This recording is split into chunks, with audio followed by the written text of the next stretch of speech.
Eu pedi para você não me tocar. Eu pedi para você não me tocar. Eu pedi mais de uma vez, Leandro, para você não me tocar. E você não me respeitava.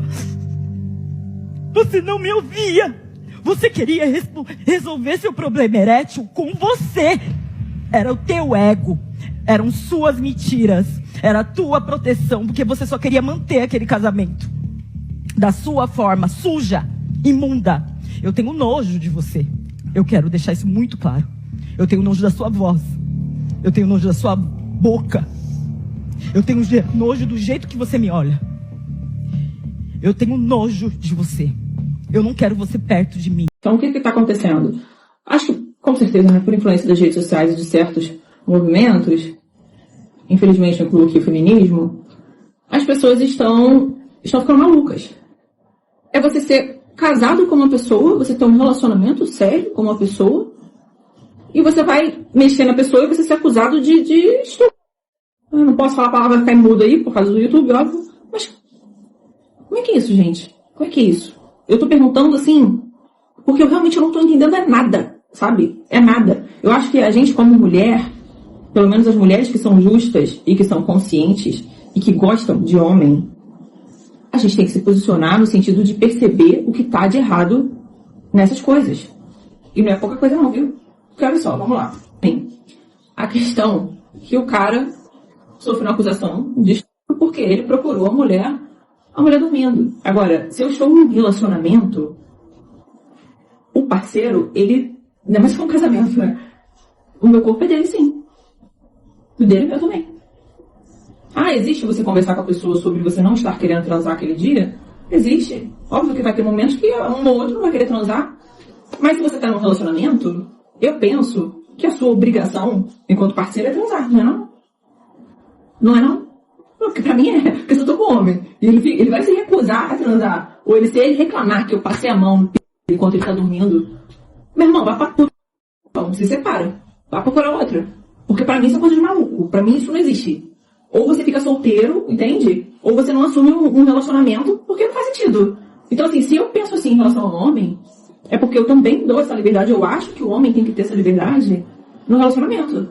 Muitos homens entram no casamento acreditando que amor, convivência e compromisso são suficientes para manter o desejo vivo. Mas com o tempo, algo muda. O sexo começa a ser negado, o toque incomoda e o próprio marido passa a ser visto como alguém invasivo dentro da própria relação. E isso não acontece do nada. Existe uma lógica por trás desse comportamento e é sobre isso que eu quero falar agora, olhando pelo ponto de vista do homem para que você entenda o jogo e não fique perdido dentro dele. Marido toca em minhas partes íntimas enquanto durmo. Já disse que me sinto abusada. Gente, eu fico passada porque não é a primeira vez que eu respondo esse tipo de pergunta aqui. Para pensar comigo.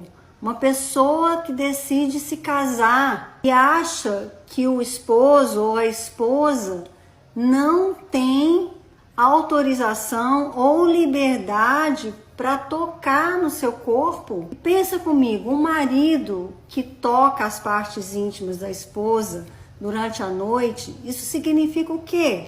Que ele a deseja, que ele está expressando o seu desejo para ela. Se ele não puder fazer isso para ela e com ela, ele vai fazer aonde? Com quem? Mendigar por sexo destrói por dentro. Quando um dos dois precisa pedir muito, implorar, reclamar da falta, é porque já tá destruído por dentro. Já se sente inferior, rejeitado, diminuído, porque o que deveria ser desejado virou negociação. E isso vale pros dois, pro marido e pra mulher. Porque se você não teve uma mãe pra te ensinar isso, eu vou. Esse é o café com a tua mãe. Tem muita mulher negando o marido e muito marido negando a mulher. Só que sexo dentro do casamento não é detalhe, é aliança. É o momento onde o casal se reconecta. E quando isso é negado, o vínculo se rompe. E não só fisicamente, mas emocional e espiritualmente também. A Bíblia é clara. Não vos priveis um ao outro, salvo por talvez mútuo consentimento por algum tempo para vos dedicares à oração. E não é o caso de vocês, né? E novamente juntem-se para que Satanás não tente por conta da incontinência. Ou seja, quando o casal deixa de se unir, a abre espaço para tentação. E não é só tentado a outra pessoa, mas a ira, ao ressentimento, à individualidade. E isso, mais uma vez, vale para os dois. A esposa que nega o marido e o marido que nega a esposa. E é por isso que tanta casa acaba desabando. Trabalham pelo lar e pelos filhos, pelo dinheiro, mas não trabalham pela união. Vivem como colegas de quarto e chamam isso de casamento. E o problema não é a falta de libido, é a falta de vínculo e comprometimento. Porque o vínculo se constrói com esforço na entrega e não impondo os próprios gostos e distância. Quando o casal tá bem na cama, o resto da vida flui, fica mais paciente, mais afetuoso, mais disposto a ceder. Mas quando estão afastados, tudo pesa, irrita e machuca. Nunca limite o casal à sua libido. Se preocupe com a libido dos dois. Casamento saudável é quando os dois se desejam, se respeitam e se unem sem reservas. E se vocês já estão distantes demais, o casamento tá frio, não aceite viver assim. Não espere dias melhores. Façam dias melhores chegarem. Com um método. Na Black Mulher Raiz, eu te ensino a se restaurar por dentro e restaurar o seu casamento também, de dentro pra fora, para se tornar uma mulher sábia, restaurada e feliz. Essa oferta é inédita e por tempo limitado. O link tá na minha bio. Marido sempre me procura, mas só faço sexo quando sinto vontade, tô certa? Você só escova os dentes quando você tá com vontade? Você só toma banho quando você está com vontade? Você só troca de roupa quando você está com vontade? Ah, Nayara, mas são coisas básicas. O sexo é algo básico dentro do casamento. E você entrou sabendo que essa é uma necessidade dos dois se manterem unidos. A intimidade é algo muito importante. Sem ela, vocês se tornam dois amigos, debaixo do mesmo teto. Agora, se o seu chefe te pedir alguma coisa, é na hora. Faz sem vontade? Claro! E nem reclama. Agora, o seu marido, que é a pessoa mais importante, foi você que escolheu, ninguém escolheu por você, te pede algo que você sabe que vai ser bom, você nega, só faz quando tem vontade? Ah, me poupa. Faz 2 semanas que eu e meu marido, a gente não faz nada, gente. A gente mora na mesma casa, a gente já é junto praticamente assim uns 3 anos e meio, né, por aí, eu acho. Sou muito ruim de conta. E aí, gente, a gente tá vivendo como 2 amigos. Ele chega do trabalho, que ele trabalha o dia todo, né, de manhã e à tarde. E aí, quando ele chega, à noitezinha, ele pega, janta, mete o celular e a gente vai dormir. E assim todos os dias, né. Já tá essa rotina assim durante 2 semanas já. Então, gente, eu não sei, né, o que tá acontecendo. Às vezes, quando a gente briga, ele fica me chamando de fria, que eu sou fria, que eu sou isso, que eu sou aquilo, porque eu não procuro ele, né, gente? Eu acho assim, né, que essa é a função do homem, né, procurar a mulher. Porque, gente, eu não gosto de ficar procurando, né, porque que tem que procurar o homem. Mesmo assim, quando eu tô com vontade, eu não procuro. De jeito nenhum. Então, gente, qual a opinião de vocês? Será que o problema é eu? Será que o problema é ele? Qual o problema? No fim das contas, gente, é normal ou não estar casado com uma pessoa, namorar, morar junto, enfim, e passar meses, tipo assim, coisa mais de 1 mês, 2 meses, 3 meses sem ter relações, sabe? Eu fiz um vídeo aqui falando sobre isso e muitas pessoas comentaram que passam até anos sem fazer. Gente, é normal ou não? Eu acho que normal não é. Pode ser comum. É muito comum de acontecer. Agora, normal não é. Eu acho que se os dois estão de acordo, que nenhum dos dois querem, ok, beleza. Agora, por que não quer? Eu acho que tem que ser investigado isso também. Investigado assim, né? A mulher procurar saber como que estão os hormônios e tudo mais. Fazer uma consulta e tudo mais. E o homem também. Ou simplesmente não quer porque nenhum dos dois gostam. Eu acho que, nesse caso, quando é assim, a pessoa já casa e não é aquele negócio todo. Agora, quando a pessoa se casa e tem uma rotina, assim, de fazer bem frequente e depois vai diminuindo, eu acho que tem que ser investigado, sim, porque eu acho que isso ajuda muito no relacionamento do casal. Agora, se você, mulher, se o cara sente sente vontade, atração e te procura e você não sente, também tem que ser investigado, né, gente? Até porque a gente sabe que não vamos ser hipócritas, se você não comparecer ali com o seu marido, uma hora ou outra alguma coisa vai acontecer. Então, eu acho que Tem que ter bastante diálogo, tem que procurar assim, ajuda médica, fazer uma reposição hormonal, enfim, várias coisas, tem várias soluções aí para esse problema. Muito diálogo, mas normal eu não acho que não. A quebra da imagem de atração pela convivência excessiva.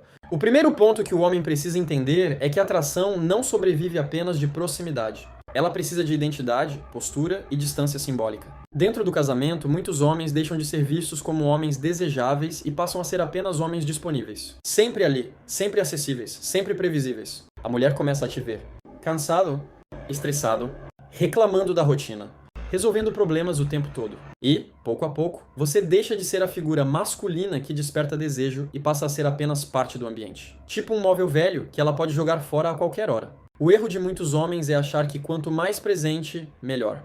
Meu consagrado, mulher é um bicho complicado, se você é muito presente, ela enjoa, diz que você é muito grudando. Se você dá distância, ela começa com paranoia na cabeça, te enchendo o saco por causa de ciúmes. Boa sorte pros cavaleiros brancos. Os meninos bons que ainda resta, que ainda acreditam no romance. 2. A perda do erotismo dentro da relação. Erotismo nasce da diferença entre o cotidiano e o desejo. Quando tudo vira comum, o corpo perde impacto. Não existe mais clima, não existe mais tensão, não existe mais antecipação. O homem começa a se comportar como se o desejo fosse automático. Ela é minha esposa, então é normal. Não é. Quando o homem perde postura, vaidade, firmeza emocional e individualidade, ele deixa de ser visto como amante e passa a ser visto apenas como alguém funcional dentro da casa. Um móvel rapaziada, eu já falei, você vira um móvel sem vida. E sem erotismo, qualquer aproximação física começa a lhe incomodar. 3. Quando o sexo vira cobrança, não conexão. Aqui é onde muitos homens erram feio. Quando o sexo começa a ser negado, o homem insiste. E quanto mais insiste, mais o sexo vira. Cobrança, pressão, obrigação. Nesse ponto, o toque deixa de ser prazer e vira invasão. Não porque o homem está errado em desejar, mas porque a dinâmica já foi quebrada. O desejo feminino não reage bem à insistência constante. Ele reage à postura, à segurança e à autonomia emocional do homem. Quanto mais carente o homem se torna, menos desejo ele gera. 4. Sexo como ferramenta de poder dentro do relacionamento. Esse é o ponto que poucos homens gostam de encarar. Em alguns casamentos, o sexo deixa de ser troca afetiva e vira controle emocional. A mulher passa a decidir quando, como e se o sexo vai acontecer. E o problema não é ela decidir. O problema é o homem aceitar essa dinâmica sem perceber. Quando o homem, depende emocionalmente, abre mão da própria individualidade, vive em função da relação, o sexo vira moeda. E qualquer tentativa de aproximação fora das regras, invisíveis, passa a ser vista como invasão. Rapaziada, vão casando pensando que vai ter sexo todo dia.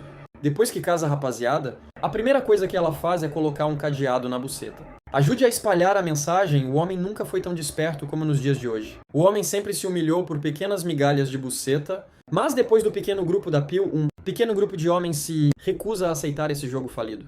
Deixe o seu like, se inscreva no canal e até a próxima.